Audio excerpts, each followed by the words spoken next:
My name is Daniel Muya. I have the privilege of chairing this session, one of the trustees from Sub-Saharan Africa region on IACD board. And I'm glad that, again, we have come this far, the 33rd edition of the webinar series. And this far, we have already bookings of colleagues willing to present up to April.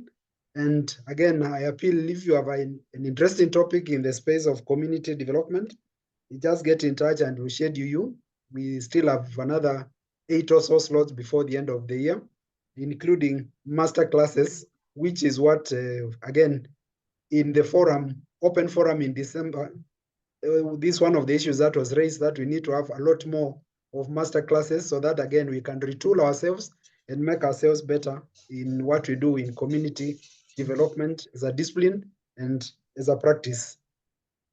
We are privileged to have Professor Ekhosuehi from University of Benin presenting today on the topic of managing desired change in community development practice. We'll allow him to take us through, and then we can have an open discussion much later. And so I just want to say that much in terms of introduction.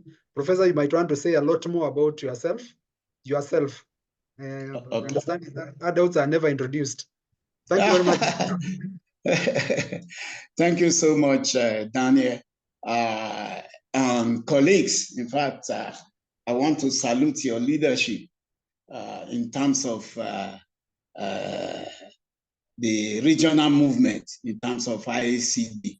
So I must appreciate you. You've been doing so well in getting all of us on board. As you have already said, Ekhosuehi, here, the professor, and presently the director of the Institute of Public Administration and Extension Services. We run of the University of Benin, Nigeria, and most of our courses that we offer here are in the area of I specialize in development policy and administration, and we run programs in development administration, health administration, and a number of other areas that have a great reflection on the idea of development generally, and for this opportunity to share my thoughts on a very topical issue, on the issue of change, because you find that what we are actually doing in community development is directed change. We want to emphasize, we want to bring about positive changes in our community in all spheres. So that's why I chose this topic, these desired changes. How do we manage it and all that, you know? So first and foremost, I want to look at it. So I'm actually leading the discussion, and I hope and at the end, leading the presentation, and at the end, it leaves room for discussion. So that we look at it from different perspectives. In attempting to address this issue, I have an outline here. First, we have to look at conceptual definitions or explanations, as the case may be. Then we look at in this regard, we look at the issue of change, management, and related concepts. And then we proceed to looking at, if you like, the significance of change management in community development practice. You know, why does it become important for us to look at that? Then, of course, we look at some forms of change management practices. It may not be so exhaustive, but in the course of discussion, we look at it. Then I will also look at the steps in the change process, because change, as we'll see later, is inevitable.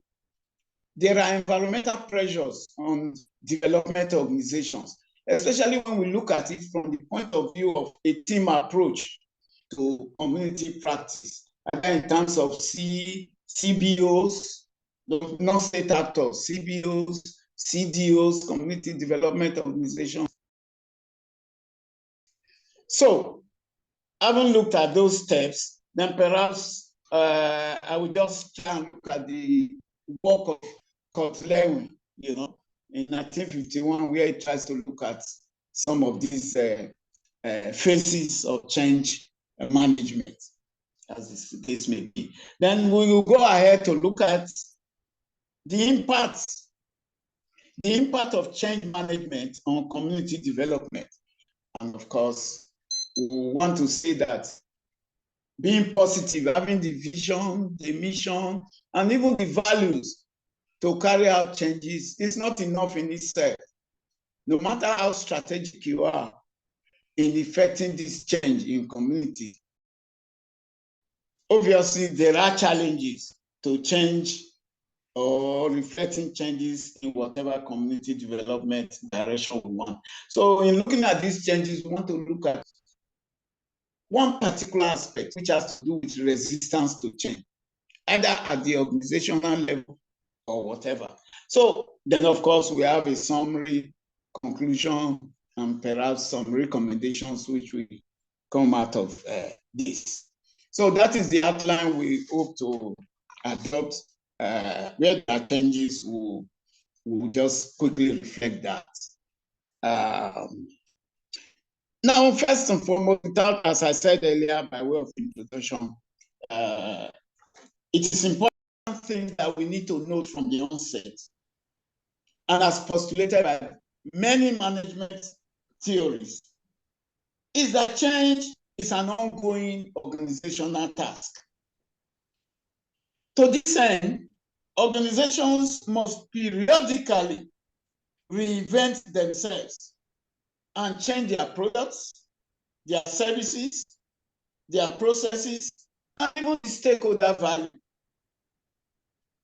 Or otherwise, that such organizations will decline because there are significant changes going on, pressures, environmental pressures on every organization, especially in this area of CBOs, development organizations, and all that work in the community.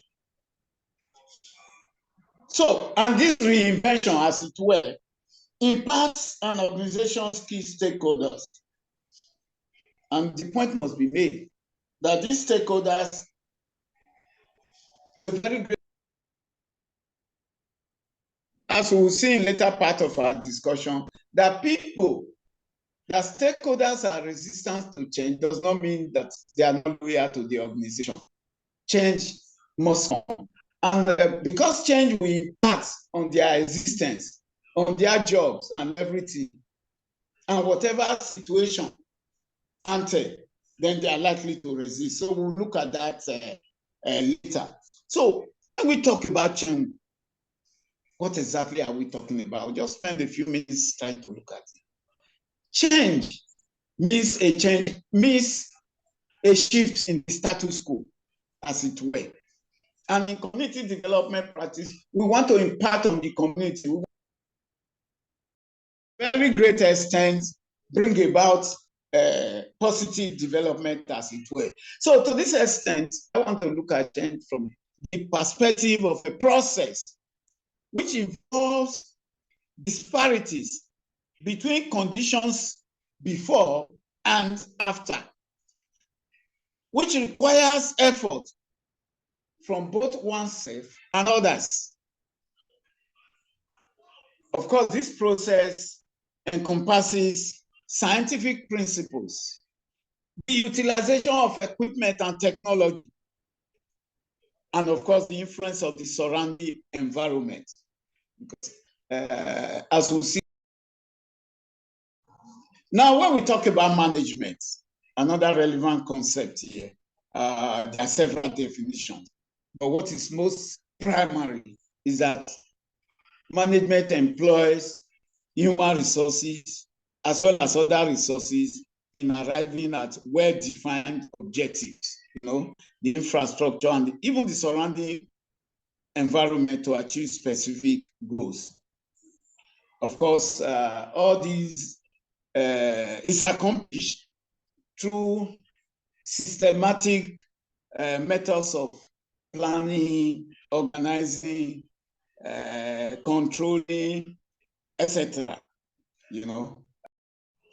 So in essence, we can say that change can be conceptualized as transformation from one condition to another. Again, for all of us here, we are very conversant when we talk about community. Community, we have several perspectives to community. But what is important, what is the underlying consideration, is that it is a collective of individuals who share common circumstances. No. Whereas, you know, so you could have communities of interest, you could have physical communities that are identified by physical space and all others. Whereas we can also target these communities with a view to enhancing their status, as it were. Development, on the other hand, well, I've said it earlier, self-directed change, as it were. In fact, it's a dynamic process or endeavor which involves change, improvement, and vitality.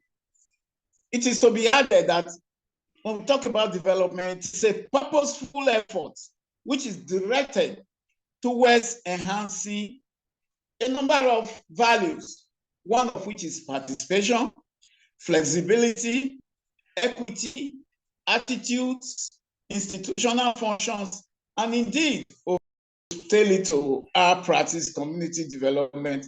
We know that IACD Global has given us a full-fledged conceptualization of what community development is all about.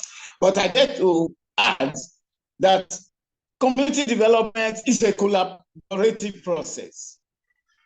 Collaborative to the essence that individuals acting alone or acting as a group in terms of CBOs and other organized formations unite with governmental authorities in order to enhance the socio-economic and cultural conditions of communities.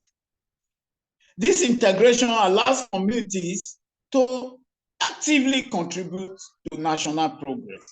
So, what we're saying here is that this collaborative process in bringing about change, the non-governmental organizations as well as governmental organizations come together in this regard. And this whole idea of bringing about change, unless there's a level playing ground, unless there's an agreement in terms of the mission and vision, as well as the value, there's bound to be issues. And that's the whole essence of what we are trying. Now, talking about change management.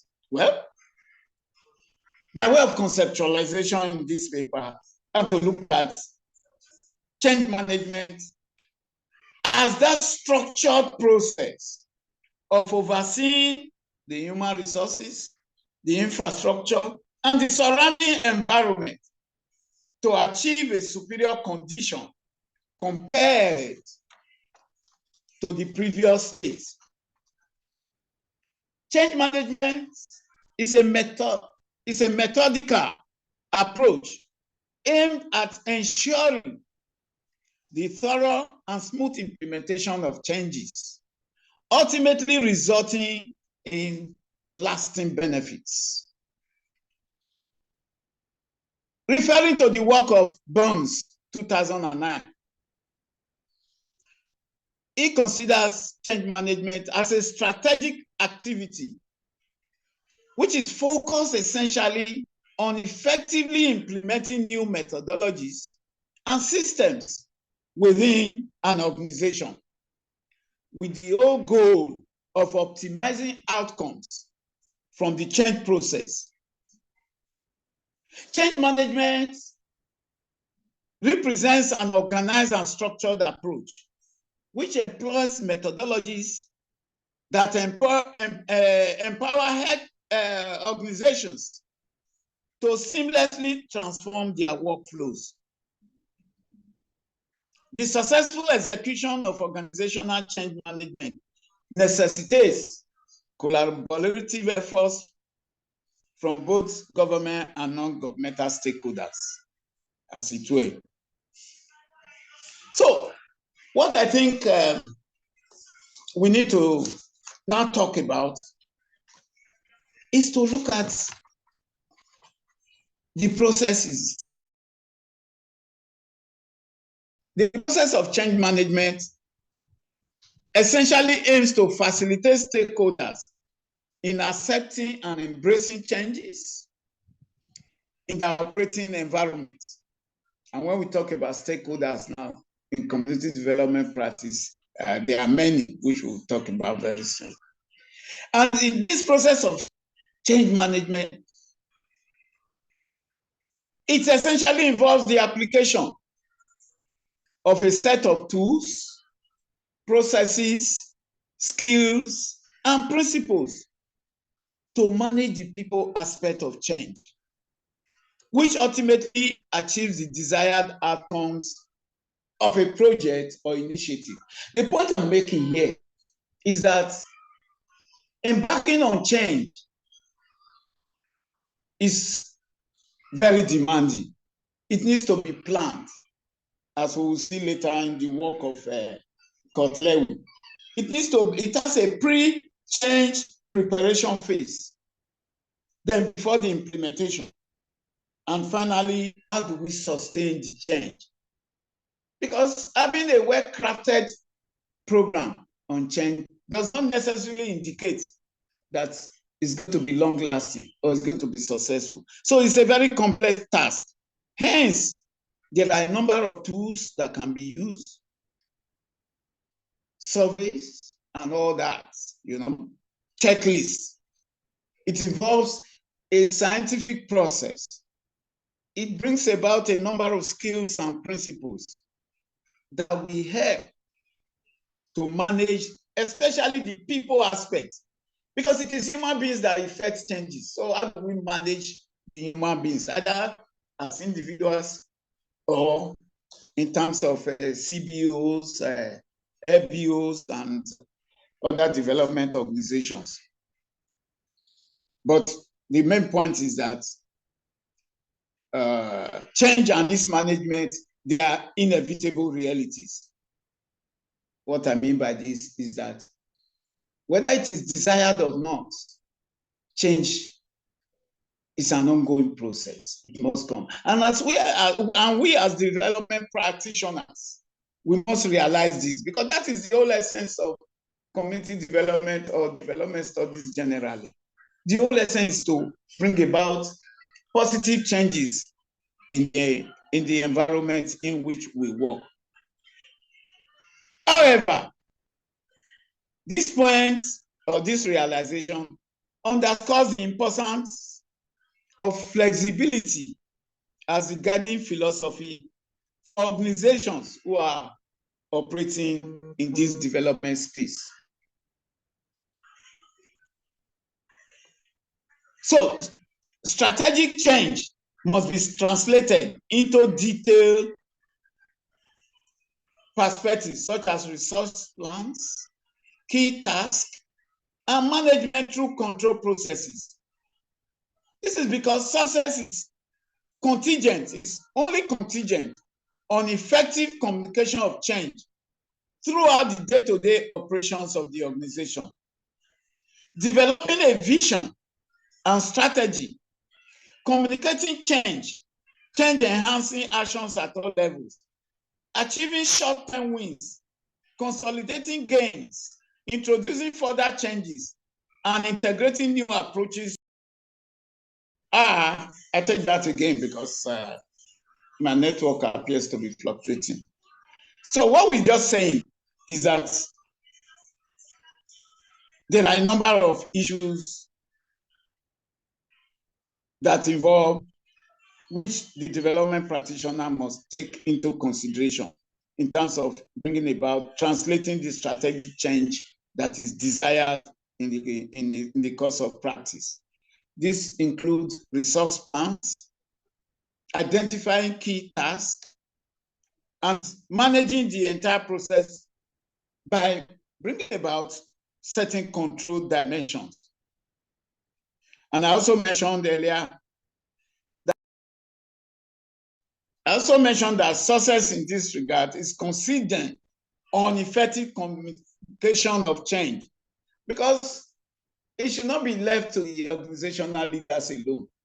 As we see, you discover I've been talking about stakeholders. Because if, no matter how well crafted the change program is, if it's not well communicated throughout the organization, it's not likely to achieve the desired purpose. For example, there could just be needless resistance, especially with employees at the lower level. So everybody needs to be carried along, as it were. So what we're saying here is that developing a vision and strategy, communicating change enhancing actions at all levels, achieving short-term wins, consolidating gains, introducing further changes, and integrating new approaches into the organizational culture are integral aspects of strategic change. The point here is that changing, the whole idea of change is an ongoing process, and hence one change leads to further changes, but it must be in tandem with the mission and the vision of the organization. Maybe briefly, I just talked about the mission is what purpose the organization.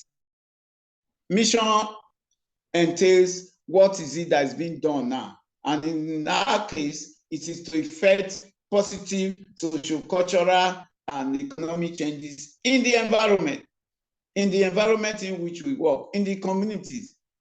For example, such changes could be, how do we bring about non-farm activities? Because especially communities in the rural setting, rural communities, they are known for agriculture, farming, fishing, and all that. But we find that these have been age-long activities, and it is important that non-farm activities or a CPO may decide to introduce and enhance non-farm activities like other forms of trading, commerce, and all that. So by way of mission, it is what is it that organization is doing now? What is there presently which needs to? And like I said, environmental pressure, things are changing. When I talk about environmental pressure, it could even be technology. All this technology, new ways of doing things impacts on the society, on the environment in which we work. And to that extent, changes will become desirable.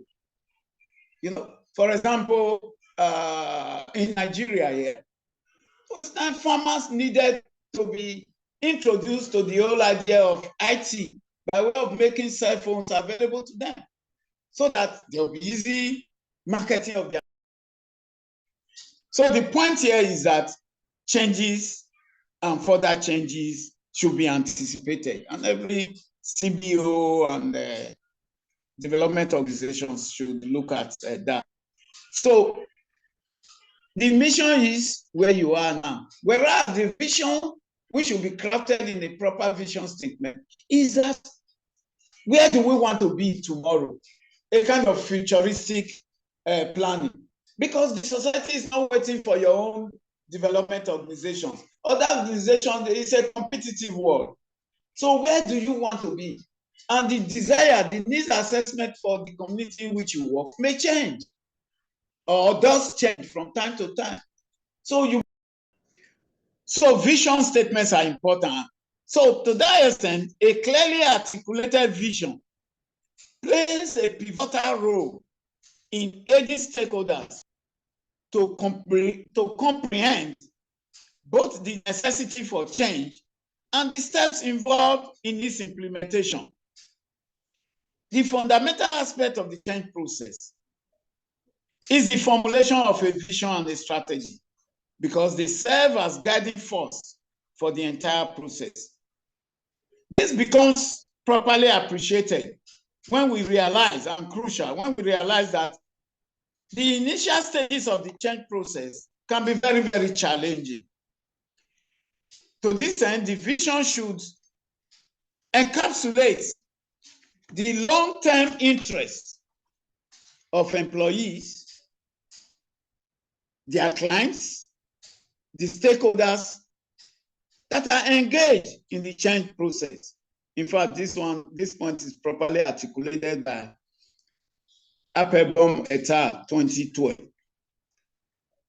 Again, the point is to be made that effective communication of the vision, mission, and goals of the change management process by managers and organizational leaders serves to enlighten employees about the impending changes and their implications.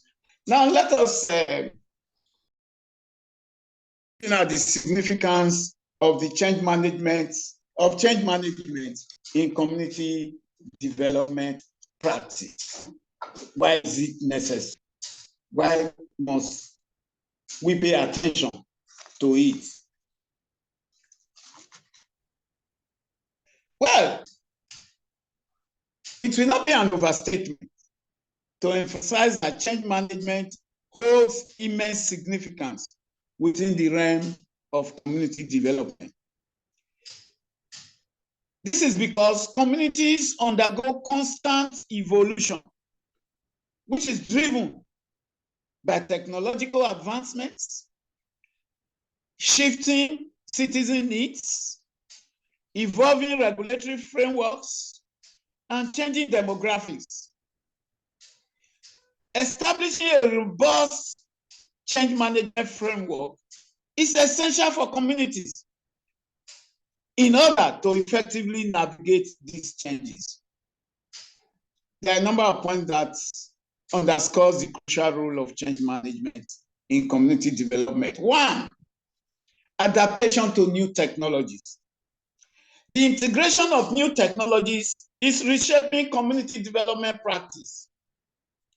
Change management becomes a linchpin in facilitating the effective implementation by aligning changes with the community's strategic goals, providing proper training to members, managing resistance, and minimizing disruptions. Change management ensures a smooth transition to new technologies. And the technologies are evolving every day, and the community development practitioners cannot afford to lose sight of the benefits of technology in the practice of community development. Secondly, by way of pointing at the significance of change management for community development, it enhances citizen-centered approaches. You find that the recipients of whatever assistance, whatever strategy, they are the citizens themselves.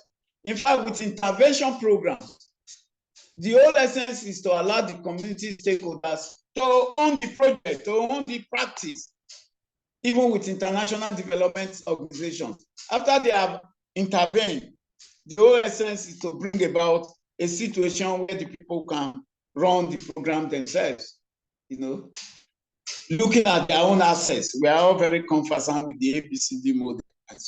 So, in this regard, citizen expectations, enhancing citizen-centered, I was just saying that citizen expectations and preferences are dynamic, requiring community development specialists to adapt to citizen-centered provisions. To this extent, change management streamlines these processes, fostering improved communication and cultivating a culture centered on citizen satisfaction and engagement. I said 3, improving operational efficiency. That is clear enough. That community development operators face increasing pressures to enhance operational efficiency, reduce costs, and optimize resource utilization. And to this end, change management plays a pivotal role in identifying areas for improvement, implementing process changes, and restructuring workflows to boost efficiency, etc. So we have comprehensive training and all that. Then 4, navigating organizational culture and mindset. What do we mean here? The change process possesses a for both individuals and groups, especially within communities that are entrenched in traditional practices and routines. Change management in this regard serves as a crucial tool for tackling cultural barriers, handling resistance to change, and cultivating a supportive environment that is conducive to the adoption of new practices and behavior. And this involves actively engaging with stakeholders, nurturing leadership support, and maintaining consistent communication. 5, promoting innovation and continuous improvement. We have said that with the influx, with the culture of innovation and continuous improvement. Time is not on our side. Let's just briefly look at what the types of strategic change management.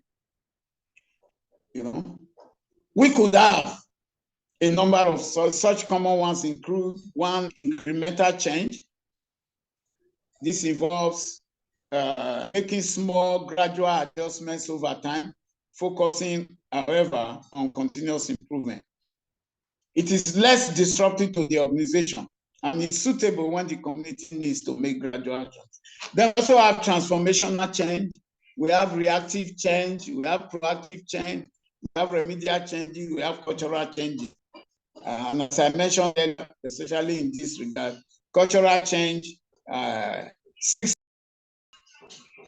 then structural change, of course, technological changes. We have mentioned that. Before looking at the steps, what is important, as we said, strategies, what are the steps that we can bring to bear in terms of bringing about or enforcing the change process?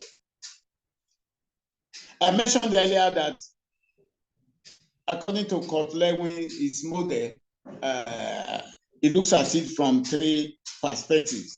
That change involves 3 interconnected sequential phases. First is the pre-change preparation, 2, implementation stroke execution, and 3, sustain. In terms of what he calls as the first stage, you unfreeze, which means the pre-change preparation. The actions that are desired under this is the fact that there must be first and foremost a recognition of the need for change.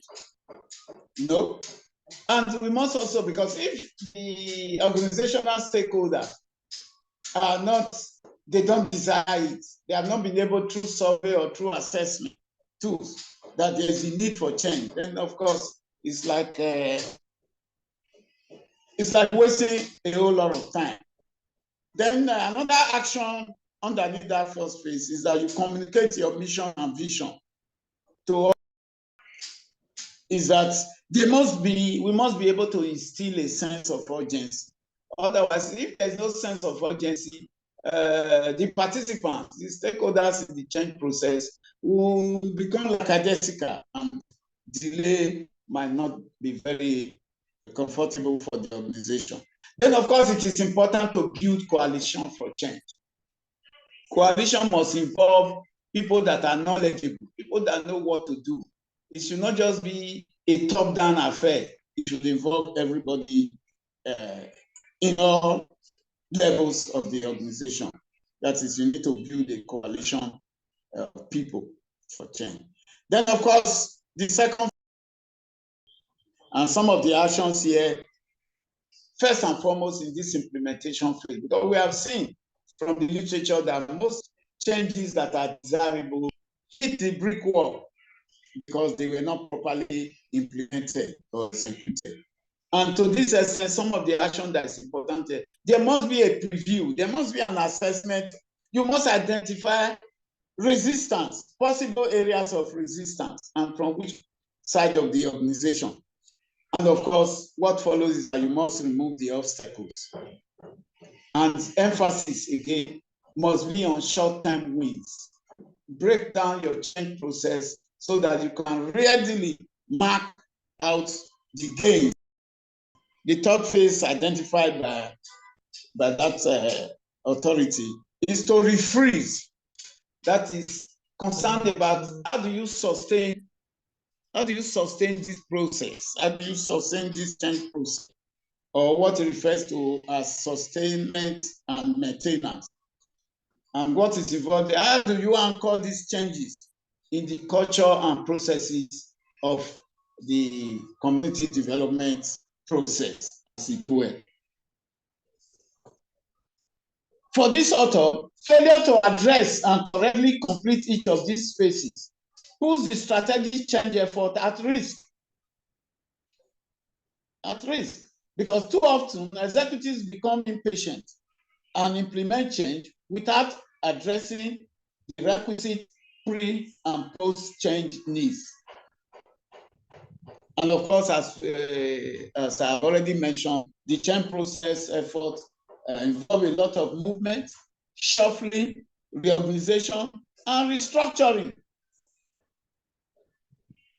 So if these three phases, according to Kotler, they are not properly addressed, then it becomes problematic. Now, specifically, let's quickly identify the actual steps in the change process, because the whole essence, we have said it is important because changes must in community practice. One who said that implementing change management in community development necessitates a systematic approach that addresses the unique challenges and opportunities within the communities. The emphasis here is the uniqueness of the challenges and the opportunities available in each community. However, there are some key steps and considerations for successful change management. First, we need to assess the current state. Where are we? That is the mission statement. It is important to conduct a comprehensive assessment of existing community development efforts. In this regard, we need to identify strengths, weaknesses, the opportunities, and the threats. The popular SWOT analysis, SWOT, which encompasses an evaluation of both the infrastructure available, the human resources, the technology, financial resources that are available. That is very primary. We must assess the current state. Two, we must set clear goals and objectives. That in articulating clear goals and objectives,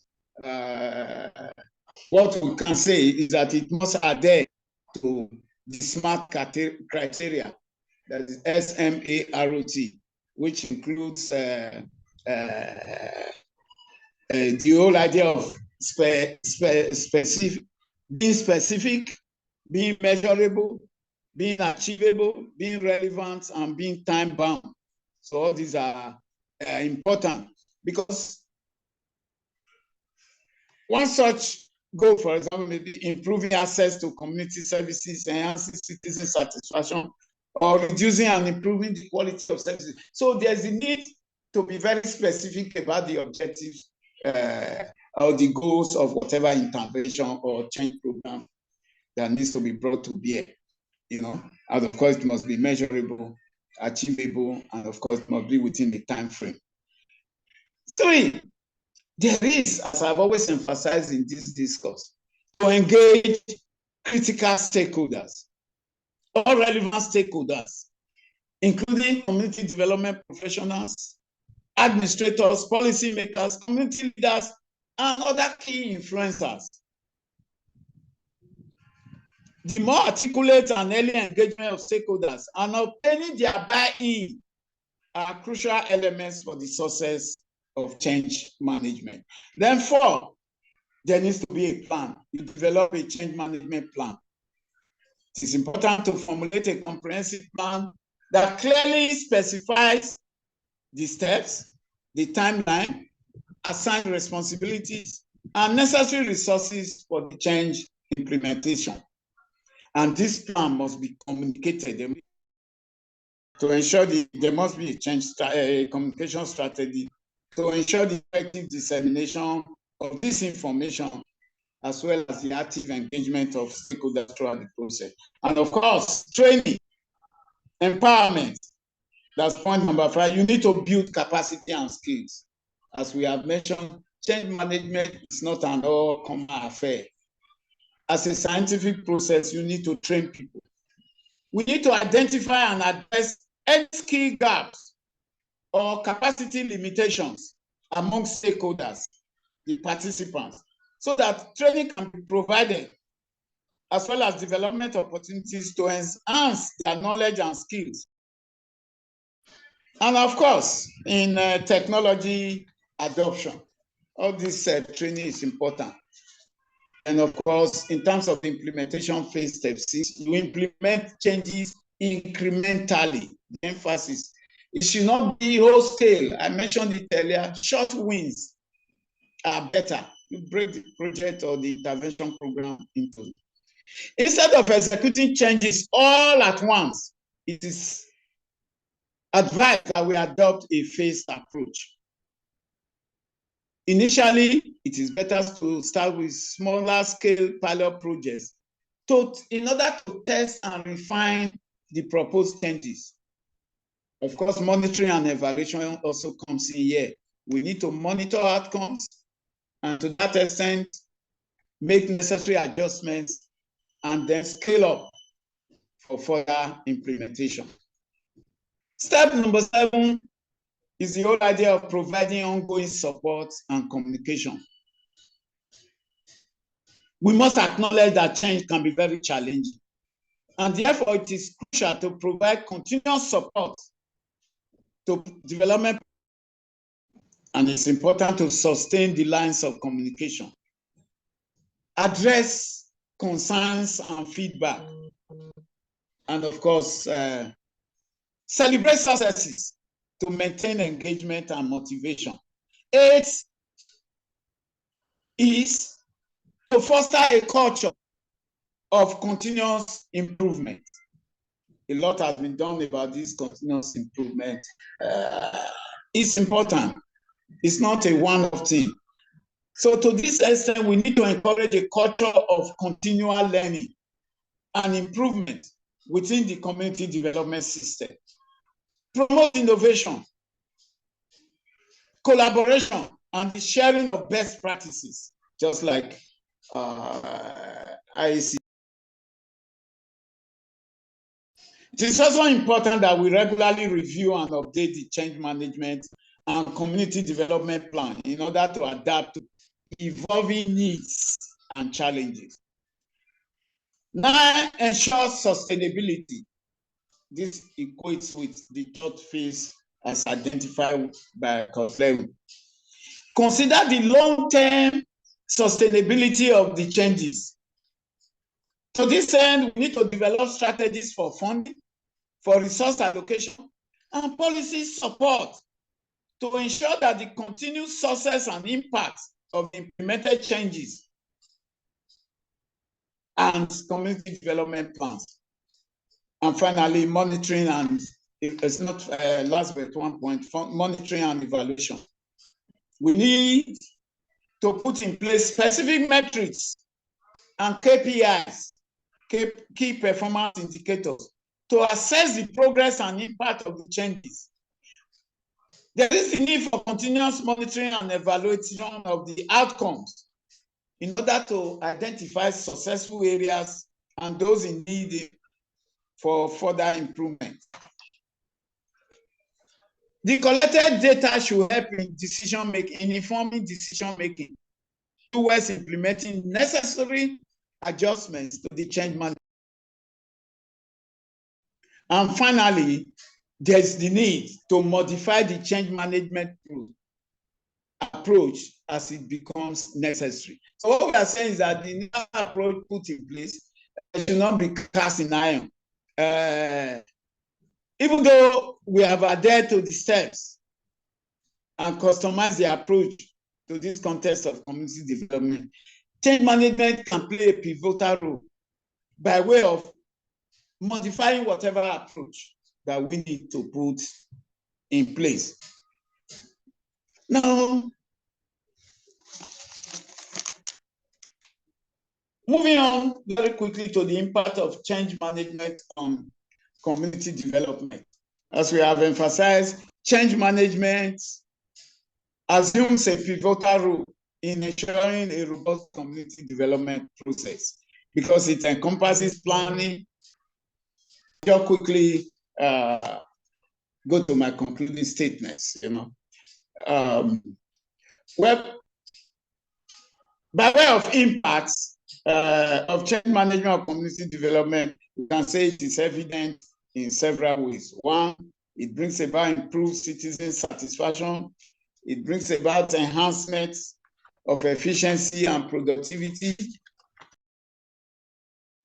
It also ensures effective resource management, because it allows for communities to allocate resources effectively, by way of assessing their resource needs, identifying gaps, and all that. Then another impact of this is that it cultivates a culture of continuous improvement.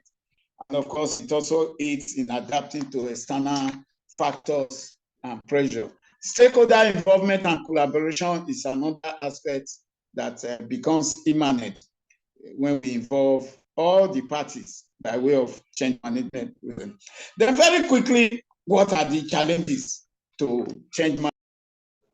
One major challenge, as I mentioned earlier, is resistance to change, both from all sectors of the stakeholders. So it's important that, communication becomes very important.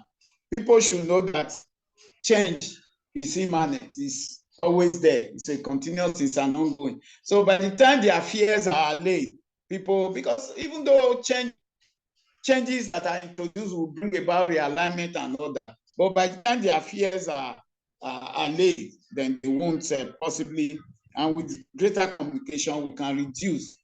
We cannot eliminate resistance to change, but we can at least reduce the impact. The lack of leadership support is another. We know what that it brings about. Yes, lack of leadership support. It brings inadequate communication can also impact on change management. Inadequate citizen involvement, I've mentioned that. Resource and capability shortages.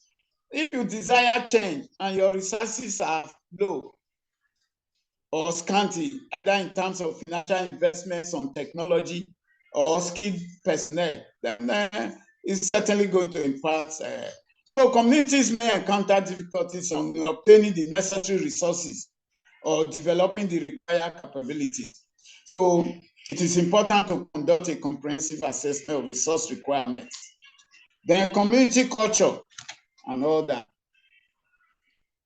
Absence can also negatively affect behavioral change management and all that, can also help in reducing some of these mindset, these values that exist in society in which we work in the communities.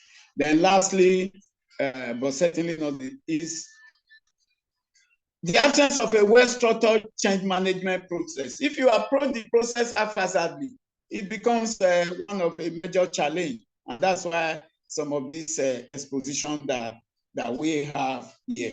By way of summary and conclusion, change management plays a pivotal role in propelling community development.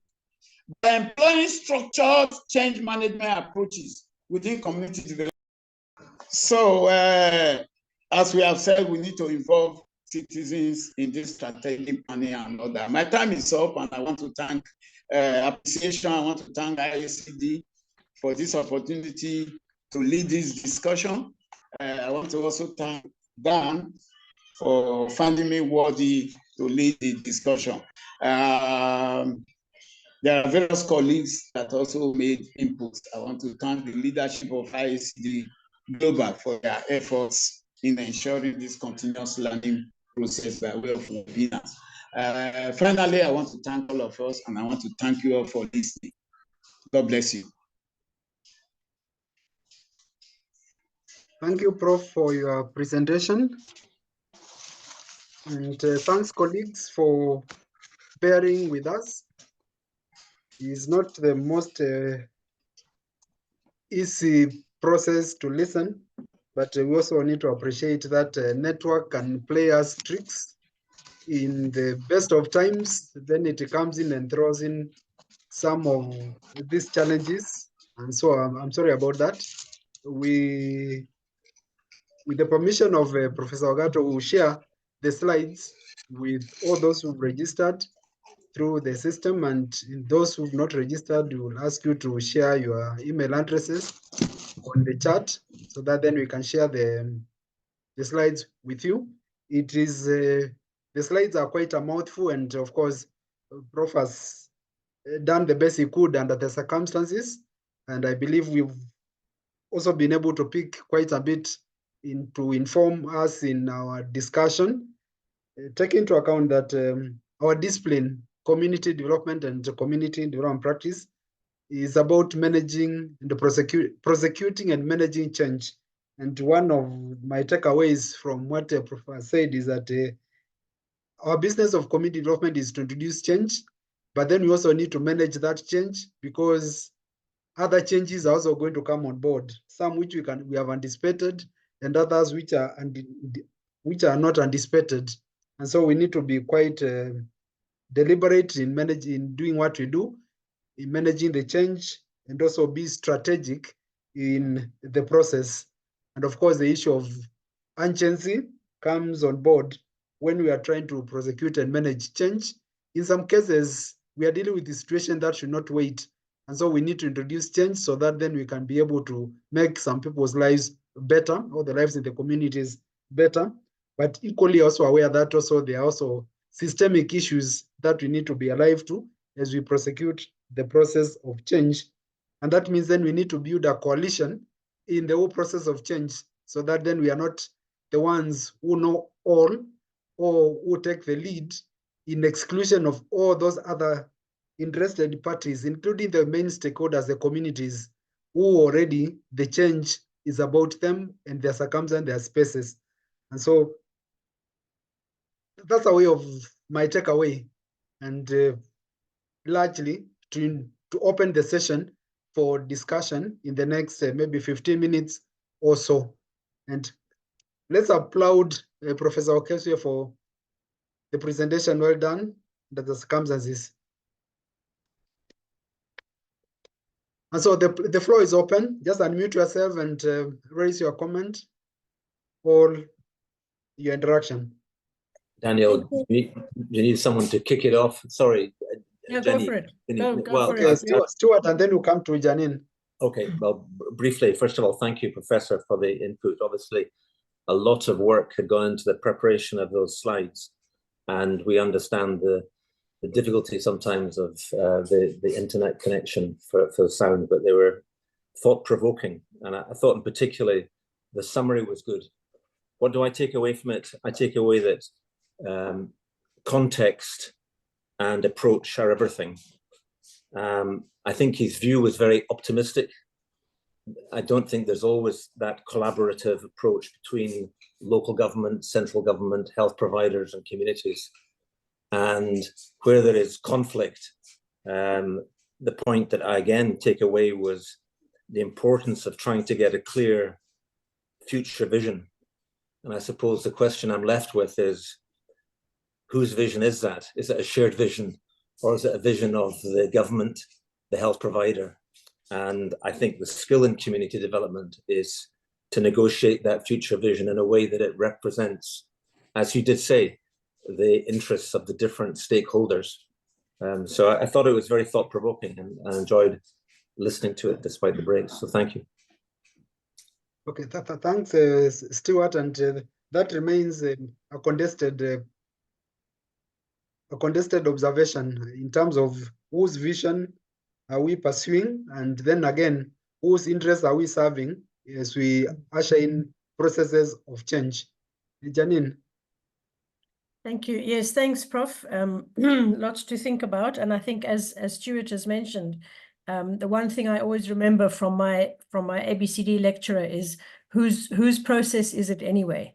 Change is a very personal thing, and people cannot be changed. They have to make the change for themselves. And I think that's the key thing. That's the difficult thing, is as community development practitioners, we are trying to implement change. We're trying to encourage people to change, but unless they do it for themselves, it's not going to be sustainable, and it's not for us to go and change people.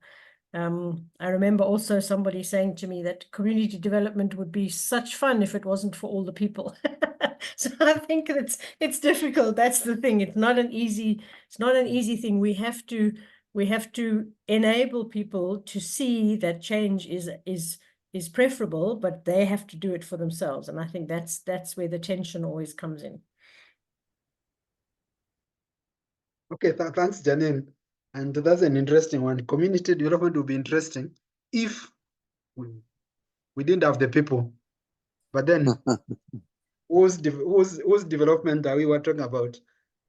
Well, that's another one. Hobson? And also, to add to Jenny, the government intervention, politicians, if they don't embrace it, they can also frustrate and then make it unsustainable. The politicians are very crooks. If it infringes on their interests and without their policy, they will not make it sustained, especially in Africa here. Yeah, thank you. Okay, thanks. And Hobson from Ghana brings in the whole challenge of the politicians you have to deal with all their many interests in trying to be champions of the community. Jim Robertson. Yes, very interesting and informative presentation, and thanks, thanks for that. I think one of the things which I found a bit too light in the presentation, and I think Stuart opened up, is this business of what kind of vision do we have, and I mean, one of the initiatives which are happening in the UK, and some American examples are equivalent, is that vision of community wealth building, as a set of principles and ideas where, in a sense, the community brings to that table the notion that perhaps plural ownership of the economy is something that we aim for as central. Is the process making sure that financial power works for local places, fair employment, progressive procurement, of goods and services, and productive use of land and property. So we're these examples, there are one or two in England at the present time, and one or two in rural areas of Scotland, where some of the principles and ideas, of community wealth building being the set of values, the set of principles, the set of goals that are there. And of course, these will bring procedural challenges, because in a sense, these ideas are really challenging the prevailing culture, that we're operating in. So I found that for me could have been a little bit of stronger, of being clear about the principles, values we bring, and the organization, if people have time to have a look at it, who are arguing for this and this situation here, and is an organization called CLAES, Community Local Economic Strategies, who are actually shaping and influencing, community development, intelligence, and thinking, and influence that process that we had. Not everything that was said in the lecture was relevant, but in a sense, I felt there was that slight could have been stronger on principles and the values, and connecting these words to what Stuart says. What is the vision, and what are the challenges of that vision in relation to reorganizing the system at an international level? I mean, the example at the end of the continuum is Mondragon, in Spain, which is the example of collaborative work, and in some ways is nearly so far out that it's impossible to achieve, but it's worth having a look at. And I visited it twice, to have a look at that. So I'm connecting that to this business of profoundly what are the principles, and the values, and how did they challenge the prevailing culture in relation to economic development, and that's the reality, you know, that we have to live in, from my view. So I hope this makes sense. Okay, thanks, Jim, and that always brings in the challenge in terms of the buy-in. When we are prosecuting change, most of the time everybody wants to pick what they can pick at individual level, but then communities also need to realize that they are better together, and they are wealthier together, and if they contribute also to the common pool of wealth that they can tap from, and that then we build stronger communities rather than stronger individuals in communities. And then, of course, we end up with the whole problem of the adoption curve and all the pyramid in our communities. Thank you very much. Yeah, Paul. Paul. Yeah. Good morning, everyone, and thanks for the presentation. And we hope we'll have the slides and digest it later. I have also taken a lot of notes, and we thank you, Prof. I just want to add that community development is an inside job. We must see the community as partners in development rather than recipients. And as my two colleagues who have spoken earlier on mentioned, whose vision are we looking at? It's very key for us to make sure that there is strong participation. And we must also not forget that social and behavior change does not occur all of a sudden. It takes time, especially if it's touching on people's values and beliefs. And I think it's a good presentation, and we will see how we get the slides and digest more, and have time to interrogate more. Thank you very much.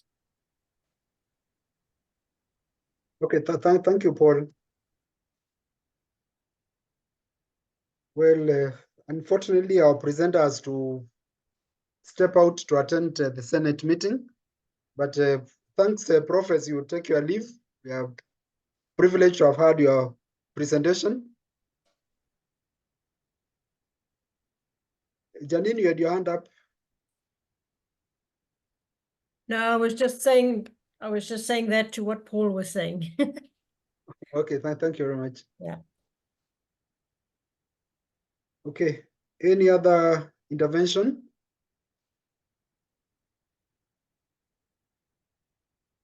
So in terms of takeaways, if we were to summarize it in one word, those who have not spoken, what is that one word that you would have from this presentation?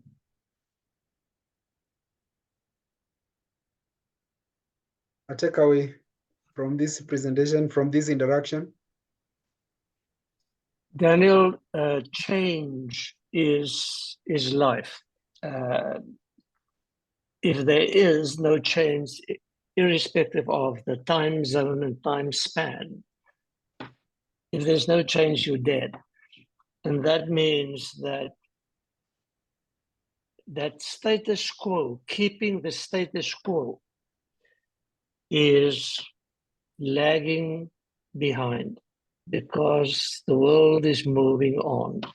Every community is moving on to some extent, some fast, some slow.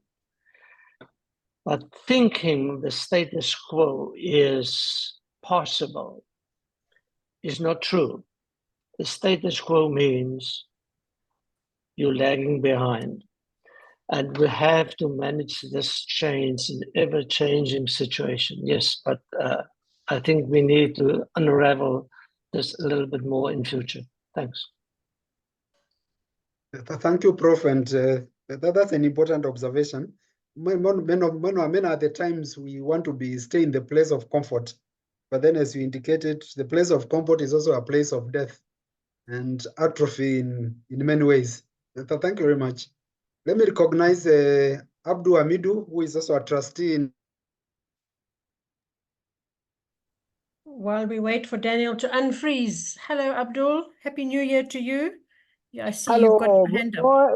Good morning, good afternoon, good evening. How are you? Well, thank you, and you. On the call, how are you, all of you? Happy New Year, and I hope we are going to have a more fruitful session during this 2024 and beyond. Am I audible enough? Yes, Prof, we can hear you. Yeah, thank you very much. So my major takeaway is that is a kind of clarion call for all of us in the community development space about the practitioners and the community development workers, that we really have to also understand the dynamics of the community in terms of empowerment, in terms of engagement, in terms of advocacy and the rest of them. Thank you very much. And I really appreciate the organizers, the board of trustees, and especially Daniel for this encouraging work, and the presenter too. I really commend his effort despite his tight schedule. Thank you very much. We are expecting more very soon. Thank you. Thank you very much. And in the interest of time, I think we have 3 minutes to wind up. And let me take this opportunity once again to thank all of us. I'm aware of all of us are not members of IACD. I had shared out the link. And from what has already gone on, I think we've made a case that it might be quite beneficial if you joined us as a member of IACD, and we continue to benefit together, sharpening each other and building this collaborative team to advance the case for community development as a discipline and as a practice. And this is the first in the series of webinars organized by IACD Sub-Saharan Africa region. And we have so far 3 more that are lined up in the coming months. In February, we are going to be discussing accountability mechanisms in community development. And in March, we'll go back to ABCD and sustainability issues in community development. And in April, we bring in the issue of artificial intelligence, which is with us. Community development might appear so far removed from what is going on in the technology world. But then, incidentally, we can't run away from artificial intelligence that's here with us. And so that's what we'll be discussing in April. And after that, of course, we'll all be presenters. I'm opening up the space again. You have an interesting topic, just share with us, and then we'll get you scheduled. Thank you so much for the time that you've devoted to get this started. And it's my belief that we are going to have quite a fruitful year, developing the discipline and the practice. So a round of applause to all of us as we exit. And of course, thanks to Jessica Sinclair, who had to wake up so early in the morning, all the way from Chile to host us. Jessica Sinclair is our admin in IACD. Normally should be in Glasgow, but currently hosting us from Chile. Thank you very much, and have a blessed day. Thank you. Whatever the time. Thanks, Jessica. Thank you, Jessica. Thank you, Johnny. Take care, everyone. Yeah. Thank you very much, Thank you so everyone. much. Bye. Well done, Thank you Daniel. very much. Thank you very much. Thanks, Thank Thank you. Bye-bye.